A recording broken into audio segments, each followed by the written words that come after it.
साल 2019 कश्मीर की बर्फीली वादियों में सब कुछ शांत दिखाई दे रहा था। पहाड़ों पर जमी बर्फ चांदनी में चमक रही थी। ठंडी हवा सरहद की तारबंदी को छूकर गुजर रही थी। लेकिन उस रात इस सन्नाटे के पीछे एक तूफान छिपा था। भारतीय सेना की एक विशेष टुकड़ी इतिहास रचने निकल चुकी थी। सीमा के उस पार दुश्मन को अंदाजा भी नहीं था कि ऑपरेशन ब्लैक नाइट शुरू हो चुका है। पिछले कुछ महीनों से सीमा पर गतिविधियां बढ़ गई थी। खुफिया एजेंसियों को लगातार इनपुट मिल रहे थे कि पहाड़ियों के बीच एक गुप्त ठिकाने पर हथियार जमा किए जा रहे हैं। घुसपैठ की तैयारी थी। लक्ष्य था भारत के भीतर बड़ा हमला करना। हर रिपोर्ट खतरे की घंटी थी। अब इंतजार करना जोखिम था। दिल्ली में एक उच्च स्तरीय बैठक बुलाई गई। कमरे में हल्की रोशनी थी। स्क्रीन पर नक्शा चमक रहा था। सेना के वरिष्ठ अधिकारी, सुरक्षा सलाहकार और रणनीतिक विशेषज्ञ एक ही सवाल पर चर्चा कर रहे थे, क्या जवाब दिया जाए। फैसला स्पष्ट था, हमला बड़ा नहीं होगा लेकिन सटीक होगा, सीमित, तेज और गुप्त कार्रवाई। मिशन का नाम रखा गया ऑपरेशन ब्लैक नाइट। देश के सबसे प्रशिक्षित कमांडो चुने गए। ये वो जवान थे जिनकी पहचान अक्सर फाइलों तक सीमित रहती है। हर हथियार की जांच हुई, हर उपकरण दोबारा परखा गया। नाइट विजन गॉगल्स, संचार प्रणाली, विस्फोटक और जीपीएस डिवाइस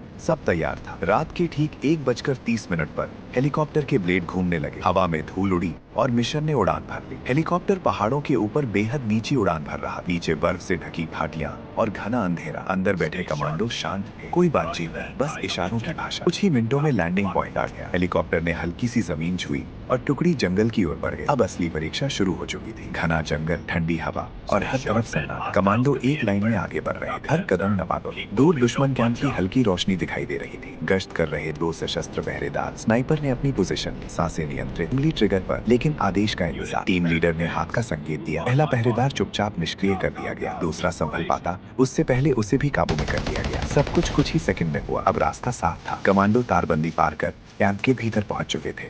अंदर हथियारों के बक्से, गोला बारूद और संचार उपकरण रखे थे। यही वो ठिकाना था जहां से भारत के खिलाफ साजिश रची जा रही थी। कमांडो ने तेजी से महत्वपूर्ण स्थानों पर विस्फोटक लगाए। हर डिवाइस पर टाइमर सेट किया गया। समय कम था, एक एक सेकंड कीमती था। वापसी का संकेत मिला। पूरी टीम तेजी से जंगल की ओर लौटी। पीछे छूट रहा था दुश्मन का अड्डा और पहाड़ियों में जोरदार धमाका गूंजा। आग की लपटें आसमान तक उठी। विस्फोट इतना शक्तिशाली था कि कई किलोमीटर दूर तक आवाज सुनाई दी। दुश्मन का कैंप पूरी तरह तबाह हो चुका था। जंगल के बीच दौड़ते कमांडो अब सुरक्षित जोन की ओर बढ़ रहे थे। सूरज निकलने से पहले उन्हें सीमा के इस पार होना था। कुछ ही देर में हेलीकॉप्टर दोबारा दिखाई दिया। एक एक कर सभी जवान उसमें सवार हुए। हेलीकॉप्टर ने उड़ान भरी और पहाड़ों के ऊपर से वापस भारतीय क्षेत्र की ओर बढ़ गया। बेस पर उतरते ही मिशन की पुष्टि की गई। ऑपरेशन सफल था। कोई हताहत नहीं, लक्ष्य पूरी तरह नष्ट। लेकिन इस सफलता की खबर तुरंत सार्वजनिक नहीं हुई। ऐसे कई मिशन इतिहास के पन्नों में दर्ज नहीं होते। कई चेहरे गुमनाम रह जाते हैं। सुबह जब देश जागा तब सब कुछ सामान्य था। लोग अपने काम पर निकल चुके थे। बच्चों की स्कूल बसें चल रही थी। किसी को अंदाजा भी नहीं था कि रात में क्या हुआ। लेकिन इसी सन्नाटे के पीछे छिपी होती है भारतीय सेना की ताकत। भारतीय सेना सिर्फ सीमाओं की रक्षा नहीं करती, वो हर नागरिक की सुरक्षा की जिम्मेदारी उठाती है। हर ठंडी रात,